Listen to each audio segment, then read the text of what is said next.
बॉम्बे से पूना जाना है, somebody will tell you okay मैं आपको 2 घंटे में पहुंचा दूंगा, और कोई कहेगा मेरे को 3 घंटा लगेगा। तब एंड पे दोनों वहीं पहुंचा रहे हैं, बट किसी ना किसी दिन तो आप पूछोगे कि 2 घंटे में पहुंचाने वाला शायद कुछ ज़्यादा रिस्क ले रहा है। एक्सपेक्टेशंस बहुत बढ़ गई हैं। Today people want to make money very fast. 18 साल का लड़का अपने फ़ोन में इन्वेस्ट कर सकता है, क्योंकि अभी एक थर्ड वेव जो चल रहा है, that everyone is now saying that I am ये पॉडकास्ट कहाँ शूट होता था पहले, ये नया है, पॉकेट में आपका कंट्रोल है। You don't have to go and find someone. You don't have to sign million papers. Hello everyone, welcome to Dhan's podcast. Today with us we have Komal Narang, who's the Chief Client Officer at Jio BlackRock. She has over 20 years of experience in this industry, and she has worked with companies like ICICI Prudential Life Insurance and ICICI AMC. And she has seen the markets evolve with time, and unlike MFDs, she has worked directly with the users. Over all these years, she has seen the user sentiment change towards the markets. Today with her, we'll get to know how people approach the markets at this moment. Welcome to the podcast, Komal. Thank you. Thank you for having me. We are glad. So we'll start directly with the question. Since Komal, you have spent so much time in the markets, what do you think अभी market में क्या trend चल रहा है? FIIs market से पैसा क्यों निकाल रहे हैं? And why DIIs are putting so much money in the markets? I think this is a sign of the maturity of the market, and we should welcome such trends. You asked the question in 2 parts. पहला part ये है कि FII पैसा क्यों निकाल रहा है। FII पैसा निकालने के बदले FII पैसा फ्रेश इन्वेस्ट दूसरे देशों में कर रहा है, या जहाँ पर उसे ज़्यादा बेटर अपॉर्चुनिटीज़ दिख रही हैं, either from future growth perspective और कंफर्ट ऑफ वैल्यूएशन। तो FII वहाँ पर पैसा इन्वेस्ट कर रहा है। Now whenever a foreign institutional investor is looking at India, they are looking it at one in relative basis, other options, और कौन से देशों में ऑप्शन है मेरे पास जहाँ पर growth can be faster than India. तो वहाँ पर relatively there in the last 1 year अगर आप ट्रेंड देखेंगे तो ब्राज़ील, कोरिया, चाइना बहुत इंटरेस्टिंग मार्केट्स हैं जहाँ पर for different reasons, Uptake of AI etcetera, markets have disproportionately performed better than India as a market, and hence money flows went there. और दूसरा रीज़न ये भी है कि कंसिस्टेंटली इंडिया का बाजार चलने की वजह से इंडियन वैल्यूएशंस FIIs को उतना कंफर्ट नहीं देती है। डिस्पाइट दिस सस्टेन्ड बेसिस पर पिछले 10, 11, 12 महीने में इंडियन इन्वेस्टर्स ने जो मैच्योरिटी दिखाया है, और DIIs ने या रिटेल इन्वेस्टर्स ने जो इस मार्केट को होल्ड कर रखा है, that has been I think a sign of a maturity. और ये एक बहुत वेलकम ट्रेंड है। ये वेलकम ट्रेंड इसलिए है क्योंकि आज among many other things we are seeing SIPs के numbers during this last 1 year when the returns were very range bound, वो बढ़ते ही जा रहे हैं। I think we have seen an all-time high. Right? We are seeing an all-time high of SIPs, which means that the retail messaging of being consistent with your SIPs, investing when the markets are not just one-way raging. So all that has settled in. So I think it has been helped from both sides. The consumer is saying that I'm here for the long term.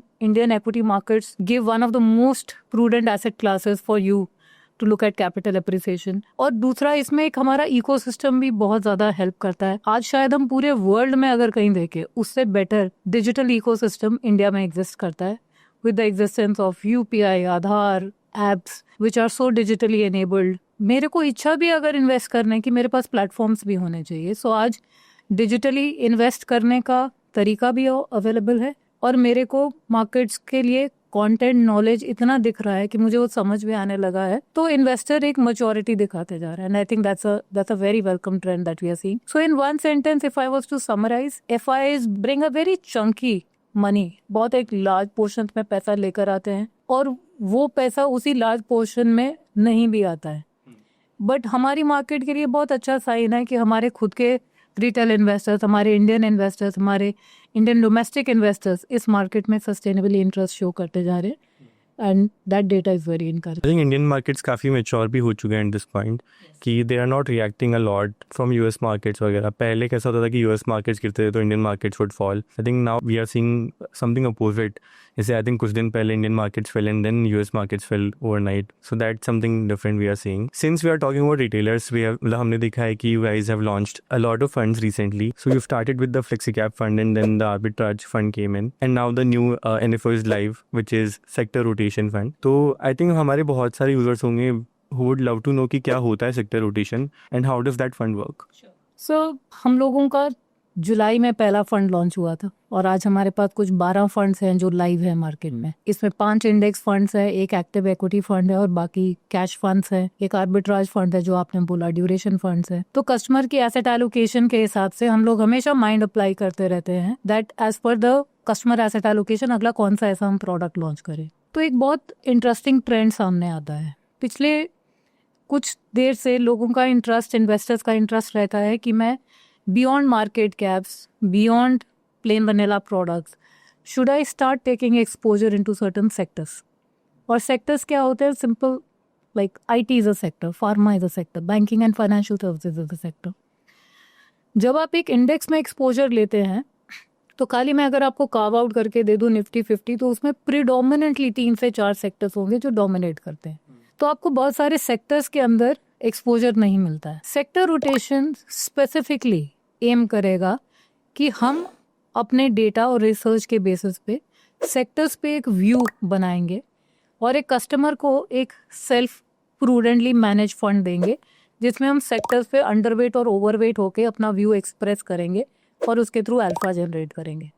Simple भाषा में अगर मैं समझाऊं तो आपके लिए सारी choices हम एक्सरसाइज करके दे रहे हैं, क्योंकि बहुत बार क्या होता है, हम बहुत सा टाइम लगा देते हैं as retail investor in terms of finding the entry point and the exit point out of sector funds. तो हम सोचते रहते हैं कि मेरा राइट एंट्री पॉइंट क्या है। बहुत बार ये इनफ्लोज उस टाइम पर भी आते हैं जिस टाइम पर वो सेक्टर्स ऑलरेडी प्ले आउट हो चुके होते हैं या बहुत रिटर्न्स दे चुके होते हैं, और उसके बाद रिटेल इन्वेस्टर का एक्सपीरियंस बहुत खराब होता है क्योंकि रिटर्न्स तो फ्रंट लोड हो चुकी थी और मैंने उस फंड को ऑनबोर्ड किया जब almost that sector had all played out. So we are saying that look, if we are professional managers and we do it as our job every day, you trust that money with us, we will create a fund for you in which we will continue to play our view on sectors, and depending on what our data is suggesting, what our signals are suggesting, we will make your fund create alpha by switching between these sectors dynamically,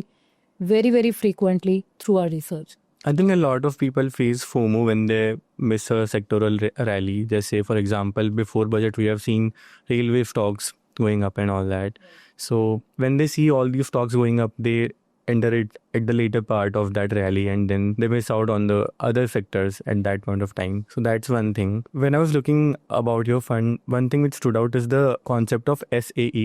I think हमने पहले वाले podcast में भी काफ़ी बात करी है SAE के बारे में. तो can you shed some light on this SAE part कि how does SAE work on this fund and yeah, like India में आज तक मोस्टली, और मैंने आपने शायद मेरी इंट्रोडक्शन में बोला 20 साल इस मार्केट में लगाए, तो इन्वेस्टमेंट जो होती है इंडिया में फंडामेंटल स्टाइल मैनेज्ड होती है। फंडामेंटल का मतलब होता है दैट, इसीलिए हमसे पहला सवाल आता है आपका फंड मैनेजर कौन है। फंडामेंटल का मतलब है बहुत सारा डिसीजन मेकिंग एक फंड मैनेजर पे निर्भर होता है। उसके पीछे बहुत सारी एक आर्मी होती है एनालिस्ट की, जो लोग स्टॉक्स पे एनालिसिस करते हैं, इंफॉर्मेशन फीड इन करते हैं फंड मैनेजर को, और एक फंड मैनेजर एज पर the mandate of the fund will create a portfolio which is based on his judgment, and that's why fund managers in a fundamental style of investing are very very important. Now we are saying when we launched Jio BlackRock, तो हमें लगा कि हम इस market में नया क्या ला सकते हैं। Fundamental style exists and we are saying that that is also a style that is good. तो उसका एक कॉम्प्लीमेंटिंग स्टाइल, यहाँ कुछ एक ऐसा स्टाइल लेकर आए जो उससे अलग है, और एक इन्वेस्टर के पोर्टफोलियो में हम कोई एक ऐसा फंड ना दे दें जो एग्जैक्टली वैसा ही दिखता है जैसा उसके पास पहले है। तो हमने एक नया स्टाइल ऑफ इन्वेस्टिंग लेकर आए जिसे हम SAE और सिस्टमैटिक एक्टिव इक्विटी कहते हैं। ब्लैक रॉक में ये स्टाइल आज 30 साल की अपनी एनिवर्सरी मना रहा है। सिस्टमैटिक SAE के जो फंड मैनेजर्स हैं वो अपना 30 साल का एनिवर्सरी मना रहे हैं, तो उनके पास 30 साल का तजुर्बा है इस स्ट्रैटेजी को चलाने का, और वही हमने यहाँ पर इम्पोर्ट किया। SAE कहता है कि डिसीजंस 3 से 4 चीजों पे निर्भर होने चाहिए वर्सेस अ ह्यूमन। सबसे पहला डेटा पे। बहुत सारा रेलेवेंस जाता है कि हम कितना डेटा कलेक्ट करते हैं, और डेटा खाली ट्रेडिशनल तरीकों से नहीं, ऑल्टरनेट तरीकों से भी कलेक्ट करते हैं, और आजकल जितना डिजिटाइजेशन हो गया वो डेटा कलेक्ट करना भी आज पॉसिबल हो गया है। सेकेंड, हम लोग इसे बहुत क्वांटिटेटिव लेड या क्वांट लेड जिसे बोलते हैं उस तरीके से मैनेज करते हैं कि हर चीज एल्गोरिथम की तरह चलता है। Data flows into a consumable algorithm and that throws score on a certain stock. So that's the second difference. Third difference is process is over person. At any given point in time, whatever human intervention happens, उसको monitor करते हैं हम process के through that those decisions wherever a human intervention happen, are they paying off or they not paying off? और उसको भी quantify करते रहते। And last but not the least feature about एसएईज कि हमेशा कॉस्ट एफिशिएंसी पे बहुत ध्यान दिया जाएगा। अल्फा जनरेशन के लिए transaction cost, overall cost of delivery of the fund, SAE का वो इंटीग्रल पार्ट है। तो ये 4 चीजें हैं जो एसएई को डिफाइन करती हैं और बाय द वे डिफरेंशिएट भी करती है। And we believe that for all Indian investors who already have fundamental style funds in their portfolios, they should complement it with one more style of investing. So, coming to the second part of my question, how do you implement SAE in sector rotation fund? Very interesting. So, sector rotation fund would, as I said, would take weightage calls on sectors. SAE में हम लोग क्या करते हैं कि हम signals पे depend करते हैं। सिग्नल्स का सिंपल भाषा में मतलब बोलूँ तो डेटा। तो हमारे पास हर सेक्टर के लिए आज कुछ 400 से ऊपर सिग्नल्स या डेटा पॉइंट्स होंगे और ये डेटा पॉइंट्स हमारे पास लगभग एवरी डे आते हैं, every day. And what would that ensure is कि हम लोग हर रोज इस डेटा पॉइंट्स को लेकर एक स्कोरिंग बना देते हैं और उस स्कोर के बेसिस पे हम सेक्टर्स में वेट्स को अंडरवेट और ओवरवेट प्ले करेंगे। अब कई बार क्या होता है कि हमसे हमारा जैसे पोर्टफोलियो पब्लिश हो गया और ये ऐसे ही हमारा क्योंकि अम्ब्रेला स्ट्रैटेजी है तो हमने अपने पिछले फंड जो आपने मुझे बताया Jio BlackRock flexi cap fund उसमें भी यूज किया। तो जब उसका पोर्टफोलियो कई बार प्रिंट होता है तो सबको लगता है कि या कई बार एनालिसिस में आ जाता है कि ये एक स्टॉक पे हम अंडरवेट थे। वो अंडरवेट क्यों थे? और this will help me explain ऐसे ही ऑल्सो लिटिल मोर। वो अंडरवेट इसलिए थे क्योंकि earnings were not as expected, management commentary was not as buoyant, analyst reports were not very positive about the stock. तो ये 2 से 3 सिग्नल्स या scores जो थे वो मेरे को स्टॉक पे पॉजिटिव होने के लिए नहीं बोल रहे थे, अंडरवेट होने के लिए बोल रहे थे। तो हम अंडरवेट थे and it will get analyse that we were underweight in that stock. Now because of all these reasons क्या होता है कि वो स्टॉक करेक्ट होना शुरू हो जाता है और अगले ही हफ्ते क्योंकि मेरा वैल्यूएशन सिग्नल बोल देता है कि ये स्टॉक वैल्यूएशन सिग्नल पे पॉजिटिव है तो मैं ओवरवेट भी हो जाती हूँ stock. It's that dynamic. So the churn is very high. Rebalancing of the portfolios is very high and we are very comfortable with that. Sectors में भी वही होगा कि अगर हम एसएई से सिग्नल्स को अडॉप्ट कर रहे हैं और यूज कर रहे हैं, the only difference is that here we are not taking a bottom up stock view, we would use SAE signals to take a top-down sector view. So SAE will get translated and the confidence that an investor should get is that we would have a view through data, through our process on everyday basis. So, and that will ensure that there's a lot of dynamism. We are not buying a sector and then staying with it for like forever. And we'll be very nimble in taking those changes, in adapting to those changes and expressing that view about a sector. So it's a true to label sector rotation fund in that case. Okay. So nowadays we have seen like a lot of macro news coming in, there's some geopolitical tensions also. We have seen Trump tariff and all that, and then we have seen rally in commodities and all. So how does these sector rotation in general, जैसे मान लो कि अभी क्योंकि commodities में rally है तो if there a possibility कि you guys might be investing in metal sector or something, how do these factors affect your decision? So yes, all these factors do get by, whether they are global or they are local, they all somewhere get reflected in our signal scores or the signals which are referring to our data. तो वो सब उसमें कहीं ना कहीं aggregate होके reflect हो जाता है। इसके ऊपर एक लेयर ये भी लगती है कि मेरा there is a process that we have which is called ARC, जो बोलता है alpha and then risk and then cost. ARC is alpha, risk and cost. अब मेरे सब सिग्नल स्कोर्स आने के बाद भी हमने हर पोर्टफोलियो में बहुत इम्पोर्टेंस इस चीज को भी दी है that what is the risk that I have built in each of my portfolios. And ARC अगर मैं एक्सपैंड करूं तो उसका मतलब है कि पहला dharma of my every decision, every trade that I do in any of my portfolio is it generating enough alpha. Second, how will it change the risk of the portfolio where this trade is being executed, and third, what is the cost of doing it. And every time we keep this as a score of our decision making, and hence there is a limit which is defined in everything, the decisions that we will reflect in our portfolios. हम हर decision लेने से पहले इन 3 parameters पे उसको वे करते हैं और फिर उसको रिफ्लेक्ट करते हैं अपने portfolio. So currently we have a lot of thematic funds in the market. I think a lot of users do invest in thematic funds. Sector rotation funds I think comparatively कम होंगे thematic के comparison में. तो why should one select a thematic fund or a sector rotation fund, like, and what can be the reasoning behind it? I think your point is right. Theme और sector में थोड़ा फर्क होता है।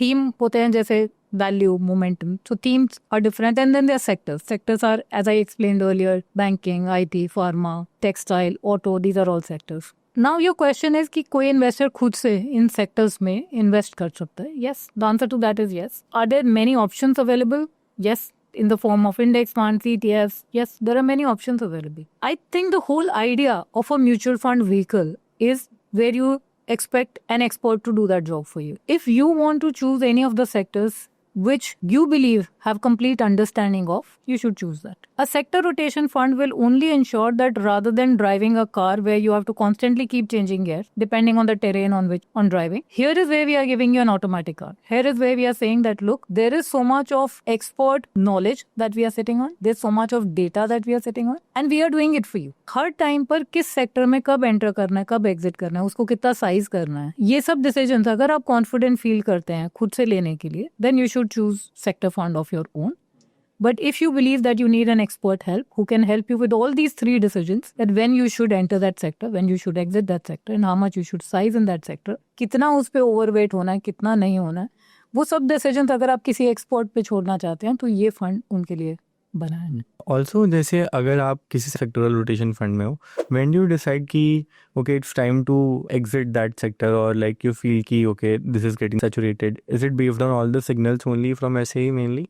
So the thesis of investing will remain same. कई बार ये view हम underweight होकर भी express कर सकते हैं और बिल्कुल उस sector में से absent होकर नहीं कर सकते, और कई बार एब्सेंट होकर भी कर सकते हैं. अब वो व्यू एक्सप्रेस करने के लिए अगर मेरे सिग्नल्स बोल रहे हैं that for this sector there are lot of headwinds that we are expecting, that which will either continue to impact the profitability of this sector, or will also giving me another signal that there are other sectors that are going to outperform this sector at all given point in times. Both can be the decision. Also, does that system take data like government policies and all that to decide? Everything. As recent as whatever was happening yesterday in terms of the massive master trade deal that was being signed, the signals do pick up on real-time basis that what will be the impact, which are the sectors that will get impacted. So the impact of the decisions are so real-time that let's even evaluate that the massive trade deal that was happening recently, it was being incorporated in terms of data and signals real-time into the models, which will help us take calls. So the nimbleness of the process always is that it will act faster than any human possibly can. And do you try to capture like a short-term opportunity also? Yes, yes. I think the thesis of SAE, which I did not say, is that we will continue to invest in investment options or stocks and try to capture little alpha in many number of stocks rather than trying to generate very large alpha in limited number of stocks. उसका मतलब exactly वो होगा जो आपने बोला है कि I'll be taking small bets. When that bet has played out, I will churn the portfolio. I will rebalance the portfolio and I'll go to my next bet. I will continue to do this on such a frequent basis and start capturing that little alpha. So the trading volumes and the churn turnover ratios would be very, very high. And we'll do it very frequently. So Komal, I think आपने भी market में काफी ये term सुना होगा कि there is this thing called high information ratio. So how does this play out in a sector rotation fund? I'm very glad that you asked this question. Information ratio of late हम बहुत सुनने लगे हैं. Information ratio का मतलब होता है what is the alpha that I have generated and what is the risk that I have taken to generate that alpha. Currently, whenever you ask any fund manager or whenever you look at any fund, so far we are only visibly seeing what is the return that has been generated. Information ratios also dive into that what was the volatility that was built into the fund to generate this alpha. With the new set of investors who are coming into the market, are they coming prepared with that? Example है, आपको यहाँ से बॉम्बे से पूना जाना है. Somebody will tell you, okay, मैं आपको 2 घंटे में पहुंचा दूंगा, और कोई कहेगा मेरे को 3 घंटा लगेगा. तब एंड पे दोनों वहीं पहुंचा रहे हैं, बट किसी ना किसी दिन तो आप पूछोगे कि 2 घंटे में पहुंचाने वाला शायद कुछ ज्यादा रिस्क ले रहा हो. And hence I'm saying that for all our relative decisions in life, we do ask that if you are doing something which is super normal or way more better than someone else is doing, उसका underlying risk है क्या कोई? ये हम अपने हर life के aspect में ये क्वेश्चन पूछते हैं, बट इन्वेस्टिंग में क्यों नहीं पूछते? इन्वेस्टिंग में जब हम इन्वेस्ट करते हैं तो हम सिर्फ सॉर्ट कर रहे हैं that which is the fund that is giving me the highest return.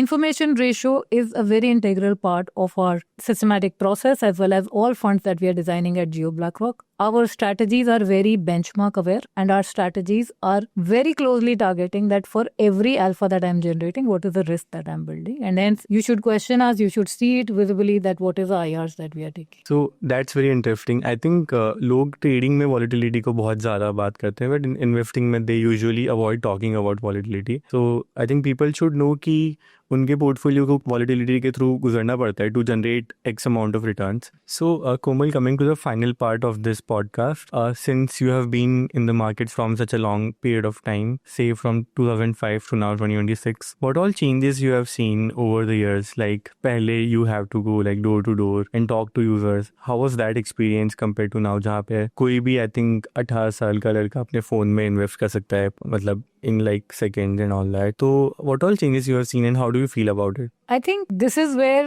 we can go endlessly and we can talk as much as we can. If I reverse this entire current situation to about 18-20 years back, सबसे ज़्यादा matter करता था trust and relationship. So investment और पैसे के साथ मैं सिर्फ उन लोगों को ट्रस्ट कर रही थी जिनके साथ मेरा पुराना एक रिश्ता होता था. तो वो घर का कोई तजुर्बेदार आदमी, कोई बैंक का मैनेजर या कोई पोस्ट ऑफिस में काम करता हुआ इंसान, मैं डिपेंड कर रही थी, हम लोग डिपेंड कर रहे थे कि कोई तो आकर मुझे एडवाइस दे, अवेयरनेस क्रिएट करे, क्योंकि अवेयरनेस का भी इशू था, नॉलेज का भी इशू था. तो हम किसी ना किसी पे डिपेंड कर रहे थे. और उस टाइम पर ऑप्शंस और इकोसिस्टम दोनों कम थे. ऑप्शंस का मतलब है कि एसेट क्लासेस इतनी डेवलप नहीं हुई थी. बहुत सारे प्रोसेसेस ऑफ लेट डेवलप हुए हैं. और इकोसिस्टम जो मैंने पहले बोला कि digital ecosystem, apps etcetera, those things were never there.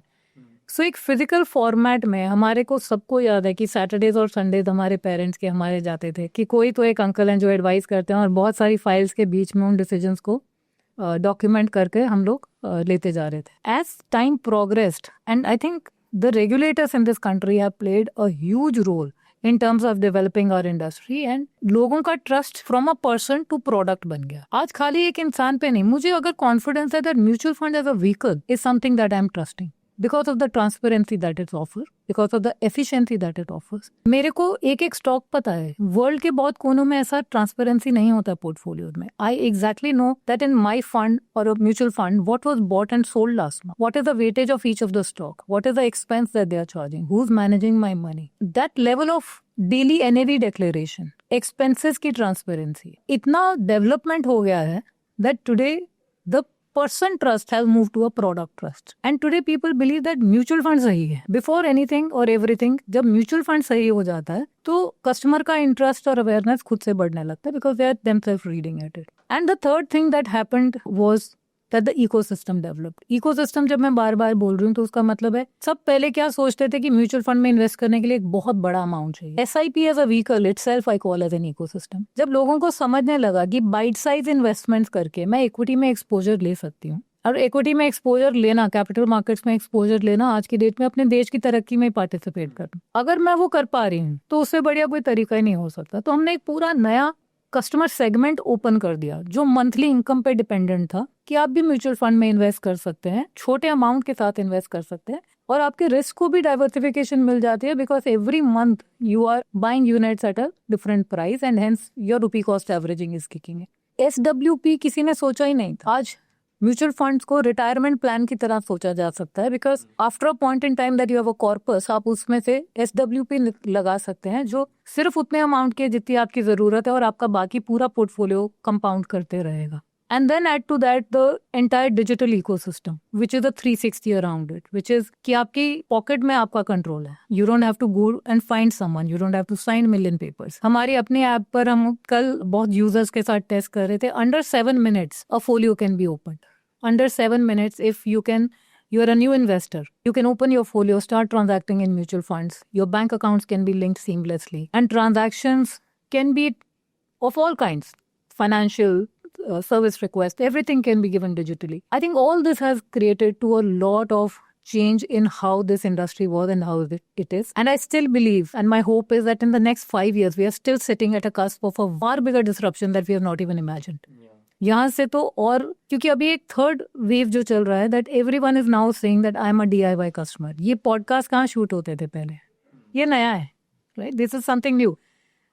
Now people are saying that I have invested, so I would want to believe that I want to learn little more about this. And the largest efforts that are going today by a lot of people of our fraternity are to create awareness, to create content, to create knowledge for all these DIY customers जो पहला अपना step तो ले चुके हैं investment में, but अपना next step, third step, as stakes are going high, they still need some help, and for that content, knowledge, and their AI will play a very big role because it will make it far more efficient. ये सब trends हमारे को इतना promising दिखता है इस industry के लिए that I think maybe, as I spoke to you today, you're recording 2 podcasts a month. Maybe there'll be a day very soon that you'll be recording a podcast every day possibly. So that's where I see this industry going. So one last question. So when you were pitching to customers, since you told that you have been a part of the B2C industry for such a long period of time, so you were pitching someone in 2005 and someone in 2025. What's the difference you see, like in general? What I mean? Expectations बढ़ गई हैं. अच्छा. Expectations बहुत बढ़ गई हैं. Today people want to make money very fast. Dependence and reliance on performance is very, very high. You want very fast returns, very quick returns. Patience levels are lower, and you want many, many products. Or dikhao. It's like these are the 2-3 things that I'm seeing which are very different from what it used to exist. Good news still remains that the markets are maturing faster. Consumer behavior is reflective of the fact that लोग जो कर रहे हैं वो समझ के कर रहे हैं. हर दिन हमें समझ में आ रहा है that capability of taking decisions is getting only far more mature. And that's a very positive sign. Thank you so much, Komal. It was amazing talking to you. Thank you. So guys, Jio BlackRock sector rotation NFO is now live. It closes on 9th of Feb. So links are in the description. Do check it out. Let us know your feedback in the comments. Thank you. Investments in the securities market are subject to market risk. Read all the related documents carefully before investing.